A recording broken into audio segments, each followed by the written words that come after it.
Olá, estamos de volta. Hoje eu quero trazer uma mensagem a vocês, dando continuidade às nossas aulas. Há 2 semanas que a gente vem trazendo a aula presencialmente na Reconciliação e essa é uma aula de continuidade ao livro de Isaías, porque com a dinâmica da presença dos alunos, perguntas, algumas dúvidas que temos que sair do trecho em outros livros, faz com que a aula fique muito diferente daquilo que nós vínhamos conduzindo em vídeo. E aí esse foi o motivo da gente ter que descontinuar, porque ficava sem nexo nenhum postar a aula do jeito que ela estava sendo dada presencialmente, porque a necessidade daqueles que estavam presentes eram diferentes em alguns momentos e também porque acaba surgindo muita dúvida, é uma dinâmica muito diferente da aula em vídeo. Então, por esse motivo, eu decidi gravar uma aula fechando o livro de Isaías para que a gente possa, daqui por diante, ter uma dinâmica para a aula presencial, mas também ter uma continuidade do conteúdo para aqueles que desejam fazer esse acompanhamento em vídeo. Eu saúdo a todos com a graça e a paz do Senhor Jesus e quero convidá-los a uma breve oração. Santo Deus e Pai, obrigado por esse momento de aprendizado, obrigado, Senhor, pela Tua santa palavra, Senhor. Que aqui, Pai, estudaremos mais especificamente sobre o livro de Isaías, dando continuidade e fechamento a esse livro, Senhor, de um profeta tão importante. No nome de Jesus é assim que oro e te agradeço. Amém. Então vejamos. Inicialmente, fizemos um resumo do início do livro, que já resume a mensagem, e fizemos uma aula para tratar o capítulo 6, que traz o chamado de Isaías e que tem uma mensagem muito importante. Esse capítulo, assim como outros, são uma sequência de capítulos notáveis que esse livro traz. Eu vou desde já enumerar esses capítulos, né? Nós vimos o capítulo 6. O capítulo 6 registra o chamado de Isaías e descreve o chamado do profeta. Esse não é o primeiro capítulo do livro, ele é o 6º capítulo, né? É uma curiosidade, né? Ele vem precedido desses 5 capítulos que eu fiz menção na aula que iniciou o livro de Isaías, né? Fizemos uma aula inicialmente para tratar sobre profetas, depois fizemos uma aula para tratar sobre os 5 capítulos do livro de Isaías e o seu chamado, né? Fizemos uma abordagem a esse capítulo e ele vem logo após esses 5 que praticamente resumem toda a mensagem do livro. Então agora nós seguiremos com a visão panorâmica desse livro, e eu quero registrar aqui, antes de entrar nessa panorâmica, outros capítulos notáveis, como o capítulo 14, né? Esse capítulo é uma profecia contra o rei da Babilônia, e tem sido uma das poucas passagens, né, apontadas nas Escrituras que podem explicar a origem de Satanás, né? Há vários intérpretes que creem que o rei da Babilônia personifica o maior dos demônios, tá? Há teólogos que não entendem dessa forma, mas a revista menciona esse termo e trata esse texto dessa forma. E eu quero ser fiel à proposta da revista, e aqui está o registro. Tem o capítulo 24, né, que é considerado o Apocalipse de Isaías, né? O profeta descreve como Deus julgará a criação e os soberanos rebeldes, né? Tem o capítulo 45, né?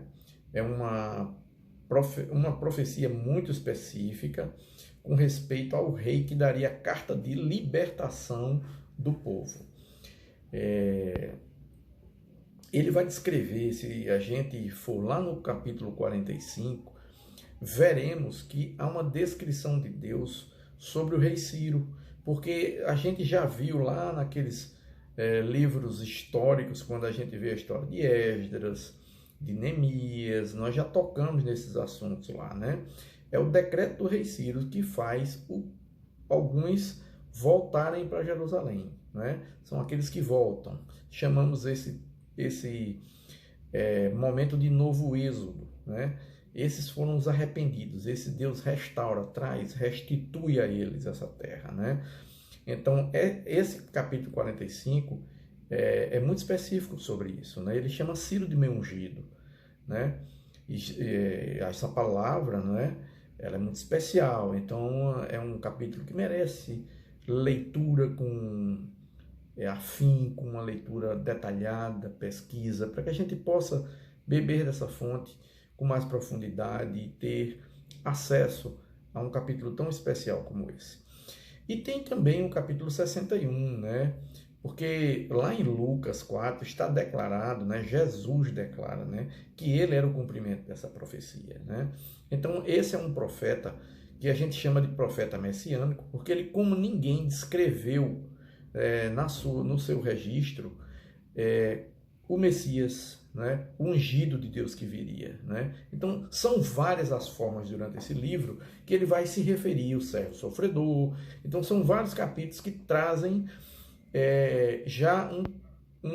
apontam, né, para o Messias que Deus traria para libertar o povo. E aqui nós vamos seguir com a visão panorâmica do livro. Eu preferi, para concluir o livro de Isaías, tratar dois aspectos, né? Duas visões, melhor dizendo, duas visões sobre esse livro, né? Como eu tenho trazido aqui e mencionado o nome, um homem que eu gosto de ouvir, que eu gosto de ter observação, o pastor Leonardo Teixeira. Ele diz assim, que Isaías traz a ideia da santidade de Deus, da importância, né, que ela é algo muito importante, né? Está bem registrado no seu chamado, né? Então ele traz essa lembrança de que servimos a um Deus santo. A consciência do pecado, junto com a necessidade de um castigo e a esperança da salvação, é a grande mensagem que vai permear todo o livro de Isaías, né? Então tem a queixa do Senhor, não é? A consciência de que é um pecado, não é? E há uma necessidade de castigo. E aí há uma esperança de salvação. Então essa construção, essa linha que vai permear toda a mensagem, traz esse aspecto tão especial para esse livro, né? E esta é a estrutura básica, né, do livro de Isaías, né? Jerusalém de Judá, vocês estão condenados, né? Esse é o grande ponto. Um século antes de ser destruída, Jerusalém já havia atingido o fundo do poço, 100 anos antes de ser destruída. O povo de Deus o havia rejeitado, né? E quebrado a aliança que os unia, né? O que unia o Deus de Israel ao povo hebreu, ao povo de Israel, era a aliança. E essa aliança tinha sido quebrada. E Deus estava enojado com tanta degradação moral, com tanta injustiça social. Isso é algo tremendo, né? Do versículo 16 ao 23, a gente vai ver logo no início, né, do profeta, ele dizendo, né, hipocrisia religiosa, né? Ele diz que Israel, né, Jerusalém se fez prostituta. Então veja que é uma declaração forte, né, do Deus Altíssimo, né, do Senhor dos Exércitos, né, Senhor dos Exércitos dos Anjos em algumas Bíblias, né. Então vejamos o seguinte, o profeta Isaías, ele traz um elemento novo. mesmo falando da necessidade de castigo, ele aponta para uma esperança de salvação. Mesmo para um povo que não sabe, né, como viver sem idolatria, mesmo para um povo assim, que merece castigo, ele vai trazer uma esperança de salvação. O fato diferente é que, apesar da santidade de Deus, o profeta traz uma esperança de salvação a ela e ela permeia esse livro inteiramente. Né? Então, assim, se a gente olhar para os personagens desse livro, o próprio Isaías, né? O nome de Isaías já é uma mensagem, né? Porque Isaías quer dizer salvação de Yahvé. Então veja que onde esse homem entrava, quando a gente escuta a palavra que descreve seu nome, Isaías, para a gente ela fala o nome de Isaías, mas para esse povo, dentro desse contexto, o que chegava era salvação de Yahvé. Então, o nome dos filhos de Isaías, né, são muito simbólicos, são mensagens, não é, que se conduziam onde quer que eles fossem, essa mensagem estava chegando, né? Então, imagine o seguinte, os filhos que são os seguintes, né? Um resto volverá, ou seja, um remanescente há de voltar. Ele estava dizendo, um remanescente há de voltar, um resto volverá. Né? Em algumas Bíblias está assim escrito. O outro é rapto, despojo, presa segura. O nome desses dois resume a mensagem até aqui. Não é? A destruição está a caminho. Não é? A destruição vai chegar. Contudo, alguns sobreviverão. Então vejam que a mensagem ela tem essa dinâmica de trazer essa ameaça de que tudo pode acabar mal, mas que haveria esperança para alguns. Há um outro ponto que vale a pena a gente salientar. O capítulo 7 de Isaías vai tratar algo muito importante para esse povo. Eu quero abrir esse parênteses porque esse capítulo ele é um bálsamo, ele é um remédio, né? Porque ele vai tratar, o rei está com medo, porque ele vai levar uma mensagem ao rei, mas essa mensagem era para que o rei tivesse confiança em Deus, né? Mas veja bem, a mensagem que Isaías está dizendo é: se não crer, não vai sobreviver. É uma luta contra o medo do rei e contra o medo do povo, né? O medo e a dúvida tiram a confiança, tiram um dos elementos básicos da fé. Né? E é isso que muitas vezes nos atinge, não é verdade? Então, medo e dúvida, duas coisas destruidoras para aquele que crê, para aquele que confessa fé no Senhor Jesus. Então, são dois elementos que vêm desestabilizar a nossa segurança e minar a nossa confiança. Isso faz com que a gente, ao caminhar, possa escolher de uma forma muito errada a nossa forma de se conduzir, e os nossos caminhos podem nos levar à destruição. Então vejamos e sigamos adiante. Nós temos que entender que na mentalidade judaica percebe-se a bênção de Deus através da terra. A terra prometida era a bênção do Senhor. A grande promessa de Deus para esse povo, quando os tirou do Egito, era a terra prometida. Um povo que foi escravo, que foi nômade, tem sua própria terra. Então, o favor de Deus é revelado na terra. E esse povo hoje estava desterrado, né? Eles estavam sendo massacrados por povos totalmente diferentes de sua cultura, estavam perdendo o grande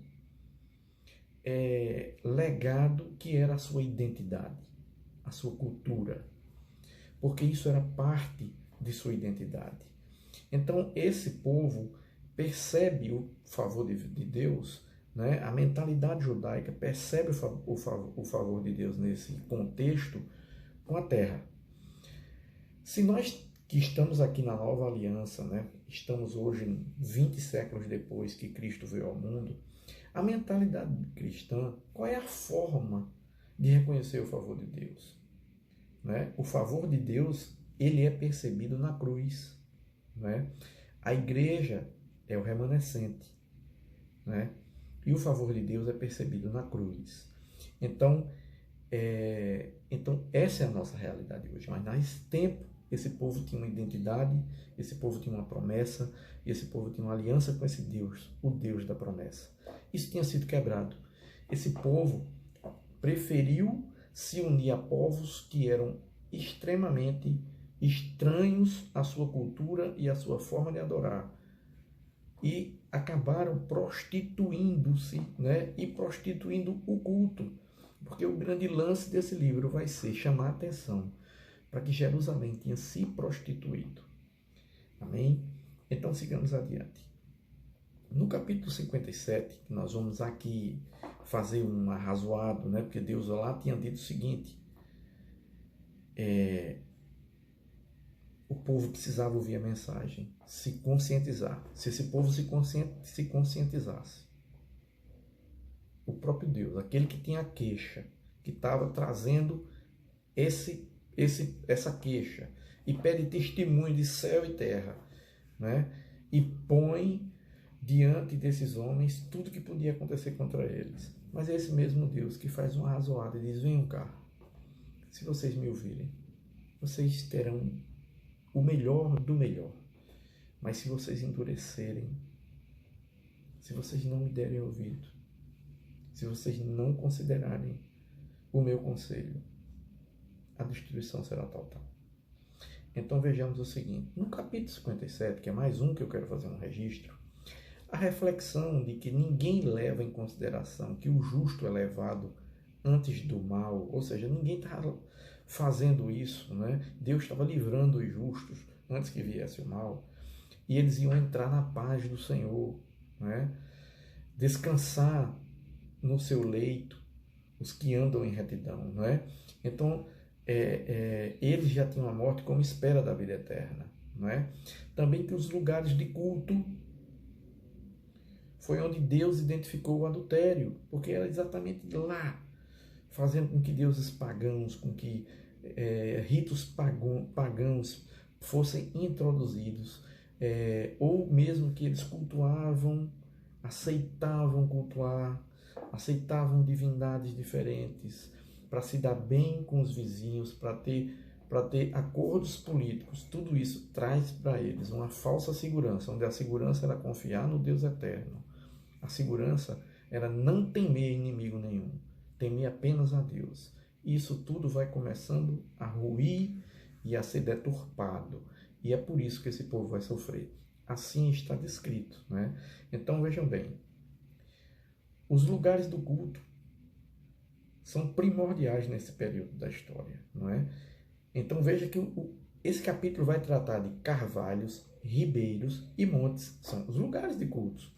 Ele vai acusar ali que é nesse lugar onde é praticado todo tipo de idolatria, todo tipo de culto pagão, é exatamente nesses locais. Ou seja, então tudo foi prostituído, não é isso? É onde a idolatria é revelada, é um lugar de culto. Por isso, não é? Ele vai dizer o seguinte: a cama da prostituição apareceu no lugar do culto, não é isso? O leito prostituído é no lugar do culto.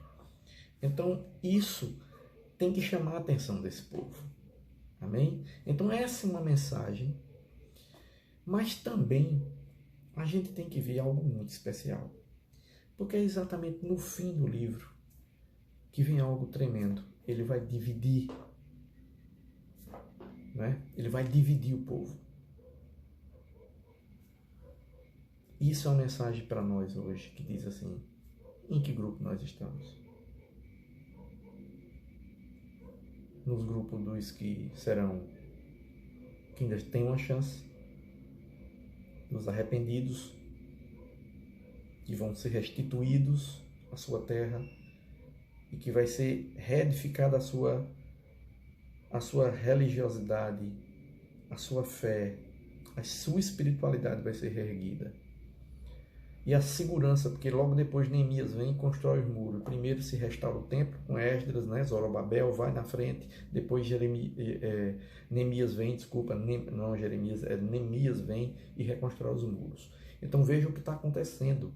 Há uma verdade subentendida por trás disso tudo que traz para a gente todo esse pano de fundo que está acontecendo com eles. Muitas vezes a gente olha para essa mensagem e não percebe o quão maravilhosa é essa mensagem e o quanto ela nos fala tanto tempo depois, o quanto ela é rica para que nós tenhamos uma vida reta e nos desafia a viver essa vida desse jeito.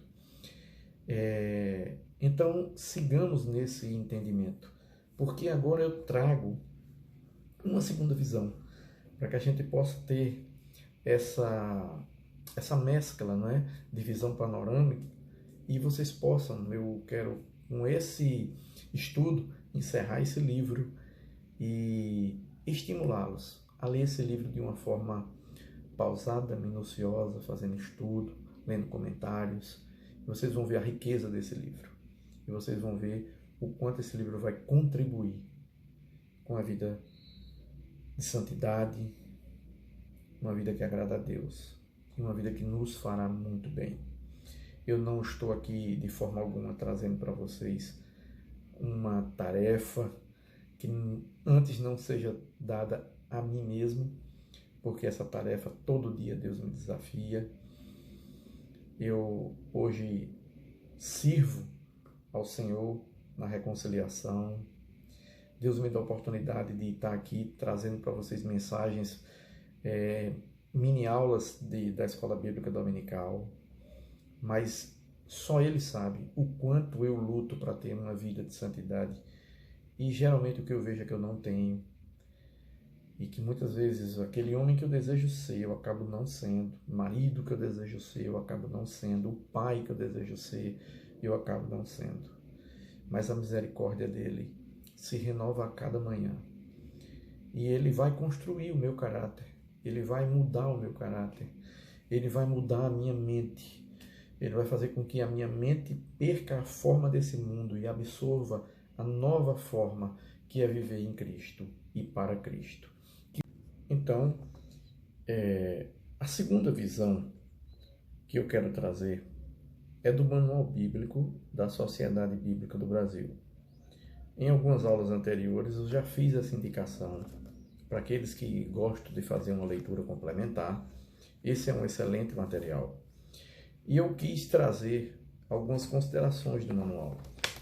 E eu fiz um breve resumo para que a gente pudesse ver também essa visão, tá? Eu trouxe a visão de um teólogo, né, de um professor de seminário, de um conhecimento bíblico muito bom, e fiz algumas comparações com os comentários de Rick Warren, um comentário muito bom que o Rick Warren tem sobre o livro de Isaías.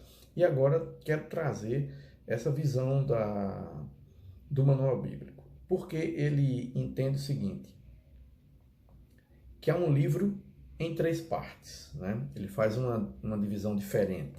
E ele diz assim, na primeira parte, do capítulo 1 ao capítulo 39, Judá e Jerusalém, durante a monarquia, né? Esse período é bem de Judá e Jerusalém na monarquia, tem-se a impressão que Isaías teria gostado de trazer a mensagem, né, boas notícias, não é? Afinal de contas, tudo acabaria bem para alguns, não é? Então, boas notícias a seus ouvintes. Mas não podia fazê-lo porque eles rejeitam a mensagem, eles não queriam ouvir. Assim ele escreve, né? Então eles defendem o seguinte, assim ele escreve para que pudesse ser útil, né? Então, dessa forma, o povo perceberia no decorrer do tempo o juízo que ocorreu, né? E que esse juízo provinha de Deus, né? Isso poderia levá-los a crer que Deus tinha condições de lhes trazer a salvação também que havia prometido. Então, o mesmo Deus de juízo era o mesmo Deus que podia salvá-los. Então, ele resume muito bem essa parte, né? E ele diz o seguinte, que a segunda parte do livro, para o que está considerado no manual, o livro anuncia que o tempo da salvação finalmente chegou, né? Que aí é de 40 a 55, né? Tempo da, né? E isso acontece durante o exílio, né? O tempo da salvação chegou. Muitos temas da primeira parte do livro são retomados, né? Mas enquanto antes falava de castigo, agora fala de restauração. Então, se vocês quiserem, vocês podem comparar Isaías 5, 26 com 49, 22. Isaías 6, de 9 a 10, com 43, 8. Então, vocês vão ver que onde antes era juízo, agora há uma chance de restauração. Então, antes falava de castigo, agora fala de restauração. Porém, a promessa segue o juízo. Ela não anula, ela não substitui. A promessa segue o juízo. Assim, as duas partes do livro precisam ser unidas para ter uma mensagem completa. É necessário que a gente entenda o livro como um todo, para que, obtendo a mensagem completa, a gente possa ter também um entendimento completo desse livro. Amém? Então, vejamos o seguinte. Do ponto de vista do que está descrito, Isaías traz uma mensagem que, apesar de resumida no início, ela depois é detalhada, né? E esses capítulos vão nos dar a condição de ter esse detalhamento à medida que a gente vai lendo e absorvendo e começando a compreender essas partes do livro que são tão importantes para a gente fechar a mensagem como um todo. Então vejamos o seguinte, na última parte do livro, que seria de 56 a 66, ou seja, de volta a Jerusalém, não é? Mas no tempo da restauração, ou seja, é pós-exílio, né? Então, no entanto, descobrimos que os ouvintes começam a ser divididos em dois grupos. O fim do livro, como eu falei, né, eu já tinha mencionado isso, eles são distintos em dois grupos, o justo e o ímpio. Como leitores, estamos sendo desafiados a avaliar se pertencemos à primeira seção do livro sobre o juízo, que está sob juízo, ou à segunda, como destinatários da promessa. Então, veja que desafio, não é? E aí, por isso, ele vem apresentando temas, né? O manual traz uma terceira visão, não é? De Hugh Williamson, onde ele diz o seguinte, que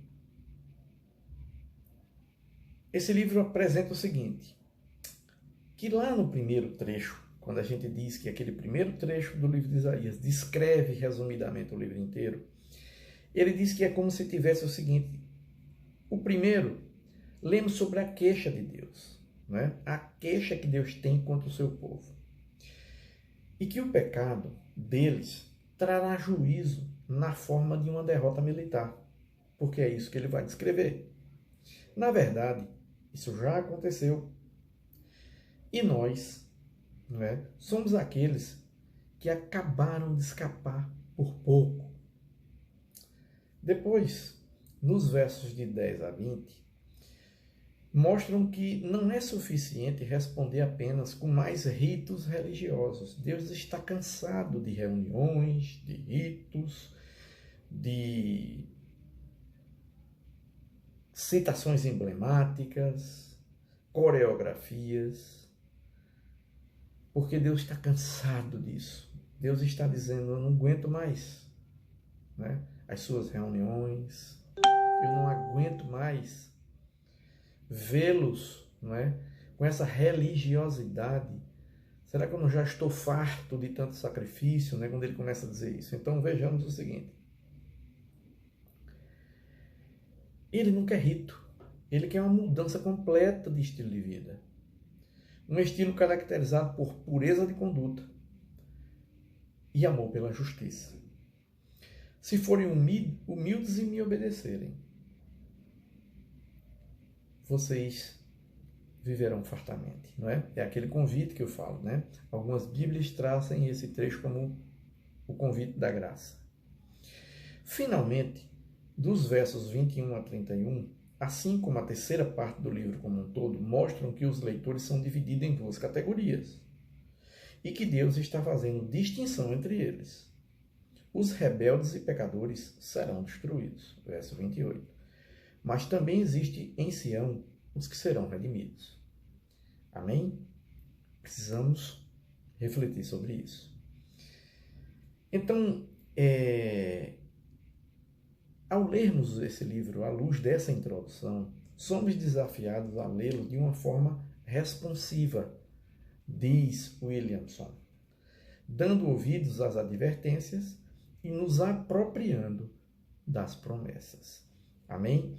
Então é isso, queridos. Eu quis trazer essas considerações que eu acho importantes sobre o livro de Isaías, para que uma vez que temos essas visões, possamos em oração ir às páginas desse livro e desfrutar da grande mensagem que Deus revela a esse profeta.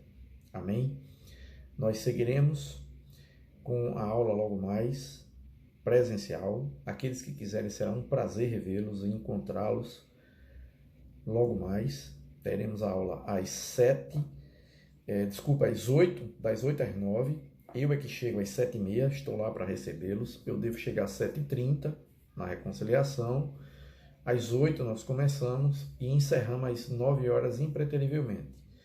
Às 10 teremos o nosso culto e eu os convido a que estejamos juntos para mais uma aula, fechando o livro de Isaías.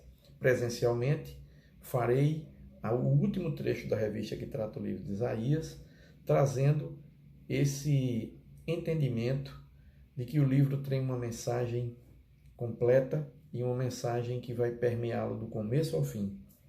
Amém? Eu o saúdo com a graça e a paz do Senhor. Tchau. Até a próxima aula.